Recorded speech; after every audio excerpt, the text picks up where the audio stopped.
ਹੁਣ ਤੱਕ ਤੁਸੀਂ ਪੜ੍ਹਿਆ ਕਿ ਅਸੀਂ ਸਾਰੇ ਇਸ ਗੱਲ ਤੋਂ ਅਣਜਾਣ ਸੀ ਕਿ ਮਾਂ ਆਖਰ ਕੀ ਬਣਵਾ ਰਹੀ ਹੈ। ਅਜਿਹਾ ਕੀ ਖਾਸ ਹੈ? ਪਰ ਇਹ ਰਾਜ ਵੀ ਰਾਤ ਨੂੰ ਖੁੱਲ੍ਹਿਆ। ਉਹ ਵੀ ਪੂਰਾ ਨਹੀਂ, ਬਸ ਅੱਧਾ ਅਧੂਰਾ।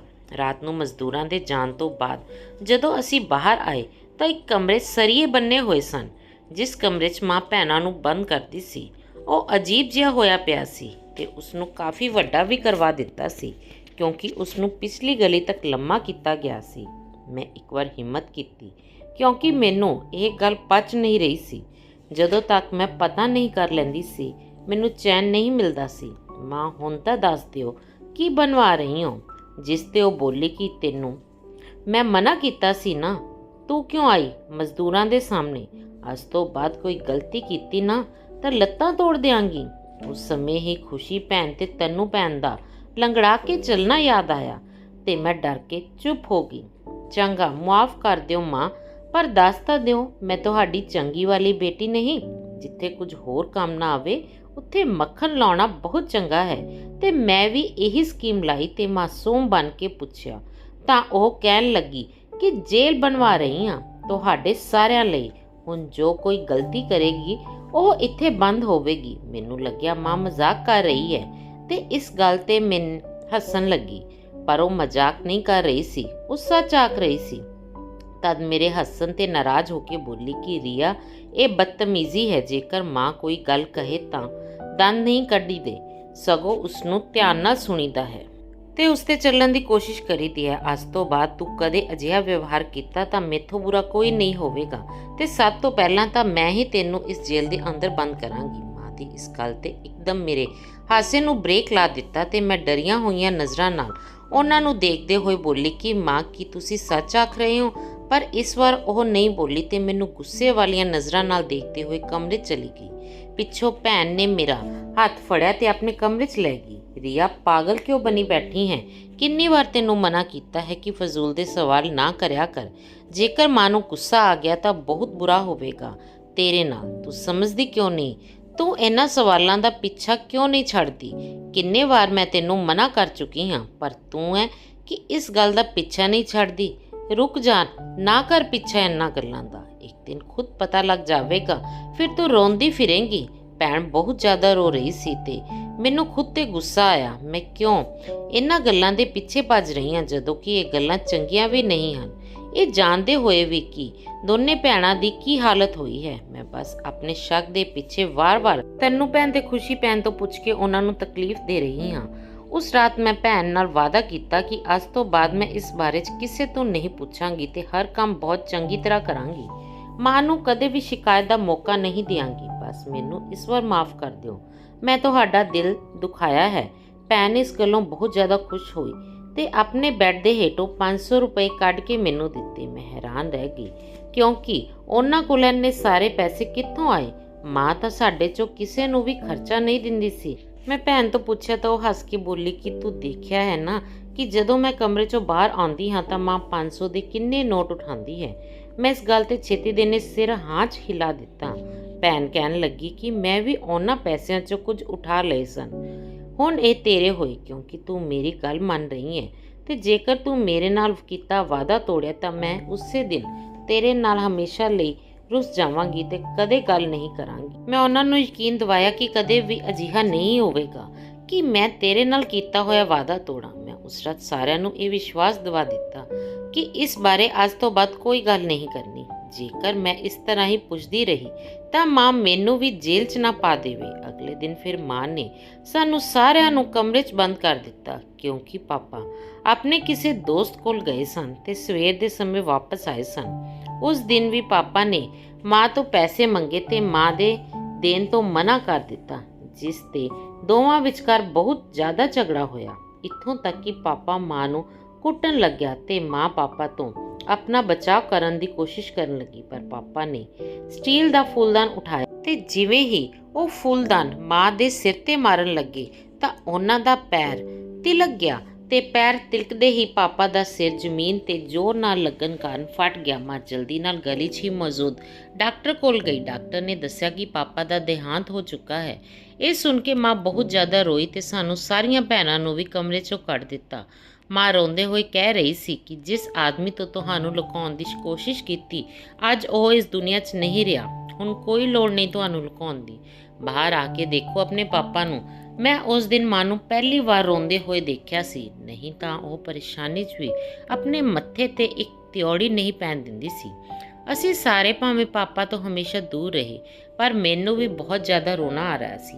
ਆਖਰ ਜੋ ਵੀ ਸਨ, ਜਿਹੋ ਜਿਹੇ ਵੀ ਸਨ, ਹੈ ਤਾਂ ਸਾਡੇ ਪਾਪਾ ਸਨ। ਪਾਪਾ ਦੇ ਦੇਹਾਂਤ ਦੇ ਚੌਥੇ ਦਿਨ ਹੀ ਮਾਂ ਦੀ ਹਾਲਤ ਠੀਕ ਹੋ ਗਈ ਤੇ ਘਰ 'ਚ ਜੋ ਜੇਲ੍ਹ ਬਣਨ ਦਾ ਕੰਮ ਅਧੂਰਾ ਰਹਿ ਗਿਆ ਸੀ, ਮਜ਼ਦੂਰ ਉਸ ਕੰਮ ਨੂੰ ਪੂਰਾ ਕਰਨ ਲਈ ਵਾਪਸ ਆ ਗਏ। ਦੇਖਦੇ ਹੀ ਦੇਖਦੇ 5 ਦਿਨਾਂ ਦੇ ਅੰਦਰ ਜੇਲ੍ਹ ਤਿਆਰ ਹੋ ਚੁੱਕੀ ਸੀ।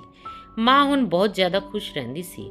ਰੋਜ਼ ਹੀ ਸਾਰੀਆਂ ਭੈਣਾਂ ਦਾ ਕਰਿਆ ਹੋਇਆ ਕੰਮ ਦੇਖਦੀ ਤੇ ਥੋੜਾ ਜਿਹਾ ਵੀ ਖਰਾਬ ਹੁੰਦਾ ਤਾਂ ਉਸਨੂੰ ਜੇਲ੍ਹ 'ਚ ਪਾ ਦਿੰਦੀ ਤੇ ਫਿਰ ਅਗਲੇ ਦਿਨ ਜੇਲ੍ਹ 'ਚੋਂ ਕੱਢਦੀ ਤਾਂ ਭੈਣ ਨੂੰ ਗੋਲੀ ਖਵਾ ਕੇ ਪਾ ਦਿੰਦੀ ਤੇ ਖੁਦ 500 ਦੇ ਨੋਟ ਉਠਾ ਲੈਂਦੀ। ਇਸੇ ਤਰ੍ਹਾਂ 6 ਸਾਲ ਹੋ ਗਏ ਤੇ ਹੁਣ ਤੱਕ ਸਾਰੀਆਂ ਭੈਣਾਂ ਮਾਂ ਦੀ ਇਹ ਸਜ਼ਾ ਪਾ ਚੁੱਕੀਆਂ ਸਨ, ਬਿਨਾਂ ਮੇਰੇ, ਕਿਉਂਕਿ ਮੈਂ ਕਦੇ ਕੋਈ ਕੰਮ ਨਹੀਂ ਕਰਦੀ ਸੀ ਤੇ ਨਾ ਹੀ ਮੇਰੀਆਂ ਭੈਣਾਂ ਕਰਨ ਦਿੰਦੀਆਂ ਸਨ।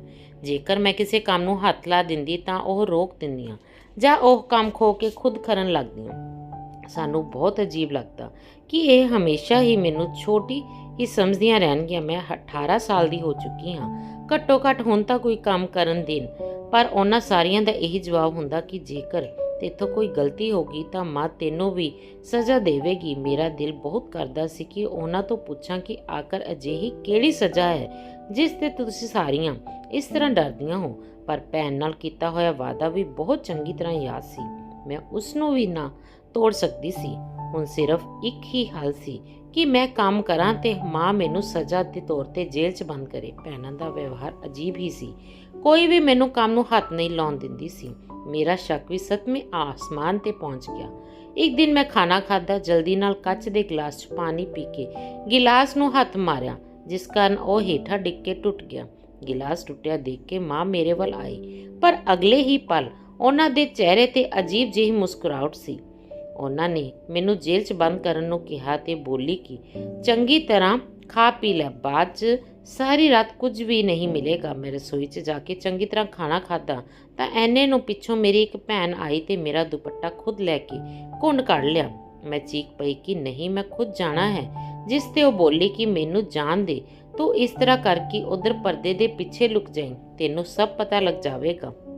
ਮਾਂ ਨੇ ਜਿਵੇਂ ਹੀ ਭੈਣ ਨੂੰ ਜੇਲ੍ਹ 'ਚ ਬੰਦ ਕੀਤਾ ਤੇ ਤਾਲਾ ਲਾਉਣ ਲਈ ਮੁੜੀ ਤਾਂ ਮੈਂ ਛੇਤੀ ਦੇਣੇ ਪਰਦੇ ਦੇ ਪਿੱਛੇ ਨਿਕਲ ਜੇਲ੍ਹ ਦੇ ਅੰਦਰ ਚਲੀ ਗਈ ਤੇ ਅੱਗੇ ਜਾ ਕੇ ਪਰਦੇ ਦੇ ਪਿੱਛੇ ਲੁਕ ਗਈ। ਜੇਲ੍ਹ ਦੇ ਬੰਦ ਹੋਣ ਤੋਂ ਬਾਅਦ ਮੇਰੀ ਜਾਨ ਹੀ ਨਿਕਲ ਗਈ। ਉੱਥੇ ਦੀ ਦੀਵਾਰ ਇੱਕ ਪਾਸੇ ਨੂੰ ਖੁੱਲਣ ਲੱਗੀ ਤਾਂ ਸਾਹਮਣੇ ਇੱਕ ਖੂਬਸੂਰਤ ਕਮਰਾ ਸੀ, ਜਿਸ 'ਚ ਜ਼ਮੀਨ ਤੇ ਸੁੰਦਰ ਕਾਲੀਨ ਵਿਛਿਆ ਹੋਇਆ ਸੀ ਤੇ ਆਸੇ-ਪਾਸੇ ਗੋਲ-ਗੋਲ ਸਿਰਹਾਣਿਆਂ ਦੇ ਨਾਲ ਕਈ ਮਰਦ ਬੈਠੇ ਸਨ। ਥੋੜੀ ਦੇਰ ਬਾਅਦ ਹੀ ਇੱਕ ਲੜਕੀ ਮੇਰੀ ਭੈਣ ਨੂੰ ਦੂਜੇ ਪਰਦੇ ਦੇ ਪਿੱਛੇ ਲੈ ਗਈ ਤੇ ਜਦੋਂ ਭੈਣ ਵਾਪਸ ਆਈ ਤਾਂ ਉਹ ਬਹੁਤ ਜ਼ਿਆਦਾ ਸੋਹਣੀ ਲੱਗ ਰਹੀ ਸੀ, ਕਿਸੇ ਦੁਲਹਨ ਵਾਂਗ। ਫਿਰ ਗਾਣਾ ਵੱਜਣ ਲੱਗਿਆ ਤੇ ਮੇਰੀ ਭੈਣ ਉਸ ਗਾਣੇ ਤੇ ਨੱਚਣ ਲੱਗੀ। ਉਹ ਪੂਰੀ ਰਾਤ ਨੱਚਦੀ ਰਹੀ ਤੇ ਮੈਂ ਰੋਂਦੀ ਹੋਈ ਆਪਣੀ ਭੈਣ ਨੂੰ ਆਪਣੇ ਹਿੱਸੇ ਦੀ ਸਜ਼ਾ ਸਹਿੰਦੇ ਹੋਏ ਦੇਖਦੀ ਰਹੀ।